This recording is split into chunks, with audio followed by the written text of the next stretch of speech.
ગુજરાતમાં જ્યાં જ્યાં પણ અદાણી અને અંબાણી એ સહિત વીજ લાઈનો નંખાઈ રહી છે ત્યાં ખેડૂતોમાં નારાજગી વ્યક્ત થઈ રહી છે. નારાજગી યોગ્ય વળતરને લઈને.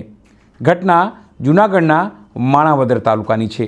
ત્યાં પણ ખેડૂતોએ હવે સીધી રીતે જો યોગ્ય ન્યાય નહીં મળે તો ચૂંટણી બહિષ્કારની ચીમકી આપી છે. નમસ્કાર, હું છું ચિંતામણી પુત્ર અનિલ પટેલ. સ્વાગત છે આપનું અમારા કાર્યક્રમમાં. સીધી રીતે વાત કરીએ જૂનાગઢની તો ત્યાં પણ હવે વીજ લાઈનો નંખાઈ રહી છે અને ખેડૂતો આક્રોશ વ્યક્ત કરી રહ્યા છે. આવો સાંભળીએ ખેડૂતો શું કહી રહ્યા છે.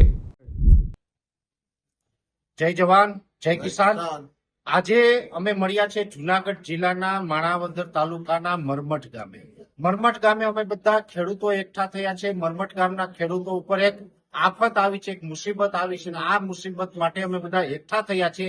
મુસીબત એવી છે કે આમ તો વર્ષોથી જે જેતપુરનું જે કેમિકલનું પાણી છે એ આ તરફ આવે છે ને અનેક ખેડૂતોની હજારો એકર જમીનો છે એ વર્ષોથી ખરાબ કરતું હતું. એમાં વર્ષોથી આ ખેડૂતો પીડાતા હતા. હવે એમાં સમસ્યા એ અત્યારે આવી છે કે હવે એમાં એક યોજના છે, જે કેમિકલનું પાણી છે એ જેતપુરથી લઈને છેક દરિયા સુધી પહોંચાડવાનું છે.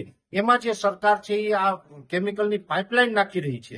તો આ પાઇપલાઇન છે એનો રૂટ અત્યારે જે ચાલી રહ્યો મુજબ લીંબુડા થઈ મરમઠ થઈને અહીંથી પણ આગળ અનેક ગામોમાંથી પસાર થવાની છે. અને એ લાઈન જે પસાર થઈ રહી છે એમાં ઘણા ખેડૂતના ખેતરમાંથી આ લાઈન પસાર કરવાના છે. એને કારણે ખેડૂતોને અનેક પ્રકારની સમસ્યા આવશે. એ લાઈન તૂટે તો પણ ખેડૂતોને સમસ્યા છે. કાલ સવારે બોર કરવો હોય તો પણ સમસ્યા આવે છે. અને આ જે અત્યારે પ્રોજેક્ટ ચાલી રહ્યો છે આમાં અનેક ખેડૂતોને આની નોટિસ આપી દેવામાં આવી છે. કાગળ ઉપર સર્વે થઈ ગયું છે પણ ખેડૂતોની સહમતિ લેવામાં આવી નથી. જ્યારે આજે મેં પણ મરમઠ ગામની મુલાકાત લીધી ત્યારે ખબર પડી કે સર્વેની વાત કરે છે પણ વાસ્તવમાં ખેડૂતો છે આ સર્વેમાં સહમત નથી. ખેડૂતોની ઈચ્છા એવી છે કે અમારા ખેતરમાંથી આ લાઈન ન નીકળવી જોઈએ. જ્યારે આ ગામ હોય કે અન્ય ગામ હોય અનેક જગ્યાએ નદી તળની જમીનો એમને ખરાબાની પડી છે, ગૌચરની જમીનો ખરાબાની પડી છે. એટલે જો સરકાર ધારે તો ખરાબાની જમીનમાંથી લાઈન કાઢી અને ખેડૂતોની એક ઇંચ જમીન છે એ પણ આમાં સંપાદન ન કરવી પડે ને ખેડૂતોને હેરાનગતિ ન થાય, આવું આયોજન થઈ શકે એમ છે. છતાં પણ સરકારે આ નથી કર્યું અને જો ખેડૂતોના ખેતરમાંથી કાઢી રહી છે લાઈન, તો આ ખેડૂતોનો અત્યારે રોષ છે કે અમે આ ક્યારેય પણ સહન કરવાના નથી. આ લાઈન નાખવા બાબતે ખેડૂતોની ખેતરમાં લાઈન આવે એ બાબતે દરેક ખેડૂતનો વિરોધ છે. એટલે આજે મરમઠ અને આસપાસના ગામના જે ખેડૂત ભાઈઓ બધા મળ્યા છે એની અંદર બધાએ સર્વાનુમતે એક અવાજે કીધું છે કે કાં તો આ રૂટ ચેન્જ કરવામાં આવે, એક પણ ખેડૂતના ખેતરમાંથી લાઈન ન નાખવામાં આવે. અને જો નાખવામાં આવશે તો મરમઠ ગામ છે એ તમામ જે લોકસભાની અંદર કોઈ પણ પ્રકારની ચૂંટણી હોય, તાલુકા પંચાયત હોય, જિલ્લા પંચાયત હોય, વિધાનસભા હોય, લોકસભા હોય કે કોઈ અન્ય ચૂંટણી હોય, તમામ ચૂંટણીનો બહિષ્કાર કરશે ને ક્યારેય પણ કોઈ જ પાર્ટીને મતદાન નહીં કરે. જ્યાં સુધી આ પ્રશ્ન સોલ્વ ન થાય ત્યાં સુધી આ મરમઠ ગામના ખેડૂત છે એ પોતાએ મક્કમ મન બનાવી લીધું છે. અને આજે મરમઠ ગામની અંદર ગામના જે પ્રથમ નાગરિક કહેવાય એવા સરપંચ પરબતભાઈ પણ હાજર છે. અને પરબતભાઈ પણ ગામ વતી બે શબ્દ કહેવા માંગે છે. મારું ગામ મરમઠ સરપંચ વરુ પરબતભાઈ મસલીભાઈ. જેમ પરેશભાઈ આગળ વાત કરી છે તો અમે ગામે નિર્ણય કર્યો છે. અમારા ગામની સાથે 10 ગામ જોડાયેલા છે કે આગામી કોઈ પણ ચૂંટણીમાં અમે મતદાન નહીં કરીએ. આ અમારો ફાઇનલ નિર્ણય છે. જો આનો કઈ રૂટ ચેન્જ નહીં કરવામાં આવે અને કાંઈ પણ ફેરફાર નહીં થાય તો આ અમે ગામ લોકોએ નક્કી કરેલું છે.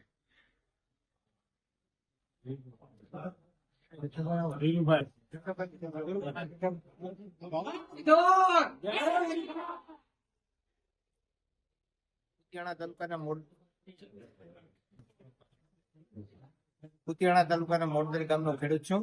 અમે મરમઠ સાથે મીટિંગમાં બધા જોડાણા છે. અને જે કેમિકલ વાળી લાઈન જમીનમાંથી બહાર નીકળે છે એ જમીનમાં જે નીકળે છે ત્યાં એક તો 12 મીટર લાંબી પોળી લાઈન નાખવાનું નક્કી કરે છે. એના કારણે દરેક ખેતરોમાંથી ત્યાંથી લાઈન નીકળશે ત્યાં નદી જ બની જવાની છે. કારણ કે વરસાદી ચોમાસામાં પાણી એટલું બધું આવે છે કે ઘેર ચોમાસાની મોસમ ન લઈ શકતો અને નાનો એવો એક ખાડો ગાળેલો હોય તો પણ ત્યાં નદી બની જાય છે. તો આ તો 12 મીટર પોળી છે. એટલે અમારા ખેતરોમાં કોઈ હિસાબે અમે લાઈન કાઢવા દેવાના નથી એ નક્કી કર્યું છે. અને જ્યાં સુધી આનો નિર્ણય નહીં આવે ત્યાં સુધી બધા ગામ મતદાનનો બહિષ્કાર કરશે.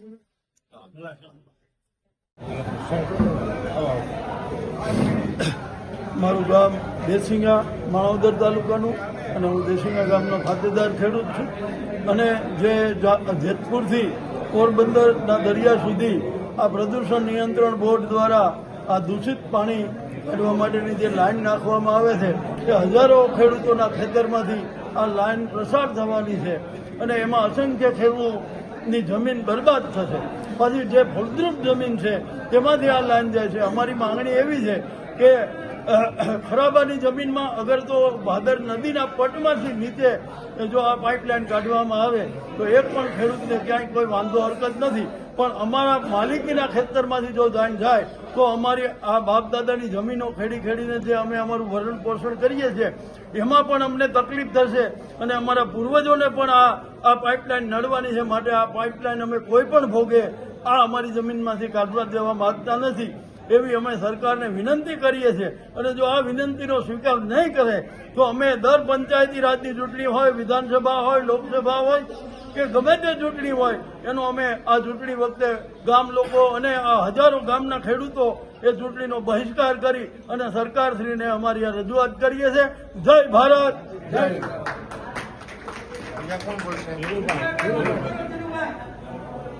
નમસ્કાર, જય હિન્દ, જય ભારત.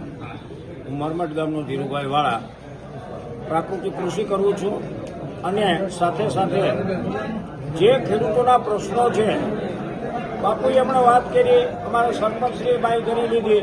આ વિસ્તાર એવો છે કે આ વિસ્તાર તો ખરેખર માર ખાય છે, કાયમીના માટે માર ખાય છે. જ્યારે અતિવૃષ્ટિ હોય ત્યારે માર ખાય છે, દુષ્કાળ પડે છે ત્યારે પણ માર પડે છે. આવી પરિસ્થિતિમાં જીવનારા લોકો છે, સાહેબે વાત કરી એમ કે જે અમારી સારી જમીન છે એમાં લાઈન કાઢવામાં આવે છે, પણ વિકલ્પ તરીકે ઘણી એવી બધી વ્યવસ્થા સરકારશ્રી પાસે છે. અધિકારીઓને ખ્યાલ છે કે જે નદી જાય છે, ભાદર નદી છે, અહીંયાથી લાઈન છે બાપુ, અમારે જુગલી નદી અહીંથી 500 મીટર દૂર છે, એ નદીના પટમાં થઈ અને ઠેઠ દરિયા સુધી એ નદી જાય છે ત્યાં સુધી લાઈન નીકળી શકે. આવી વ્યવસ્થા છે, સરકારના લાખો રૂપિયા બચે છે. આવી વ્યવસ્થા હોવા છતાં અધિકારીઓ દ્વારા જે કંઈ અમુક ખોટા નિર્ણયો લીધા છે એ નિર્ણયો યોગ્ય કરે અને ખેડૂતોને ખરેખર હિતના લાભ થાય, હિતની વાત થાય ખેડૂતોની, એવી સરકારશ્રી પાસે અમારી નમ્ર પ્રાર્થના છે, નમ્ર અરજ છે. છતાં પણ ગાંધી ચિંતા રાહે આમાં કોઈ પણ પરિણામ નહીં આવે તો ગાંધી ચિંતા રાહે અમે આંદોલન કરીશું. અને જેમ સરપંચશ્રીએ વાત કરી એમ અમે તમામ પંચાયતી રાજની ચૂંટણીનો મતનો બહિષ્કાર કરીશું. જય હિન્દ, જય ભારત, વંદે માતરમ. અને અમારે એક આ ઘેડનો પ્રશ્ન છે, પેલા જ વાત કરી હતી કે ધોરીઓ છે પાણીનો સુમાહે આવી જાય, એ તો આવી જાય છે, સુમાહાનો તો માર પડે છે. પણ અમે ઘણા વર્ષોથી રજૂ કરીએ છીએ કે ભાઈ આ સુમાહાનું પાણી નીકળી જાય, પણ ઉનાળાનું પાણી જે કેનલમાં નીકળે છે તો ત્યારે કેમ એને નથી છોડાતું કે થોડોક જ અમારો કટકો વધે છે તો અમારી નદીમાં પાણી પડી જાય છે. એની ઘણી વખત રજૂઆત કરી સાંસદને પણ, તો એ પણ અમારો પ્રશ્ન ઉકેલે કે સુમાહાનું નીકળે તો ઉનાળાનું કેમ ન અહીંયા પહોંચી શકે. અમારા જે આ તળાવમાં પહોંચે તો 5 ગામનો લાભ થઈ જાય ઉનાળાનો. તો એ પાણી પણ જો અમારી આ નદીમાં મેળવવામાં આવે તો સરકારનો પણ ખૂબ ખૂબ ધન્યવાદ, આભાર.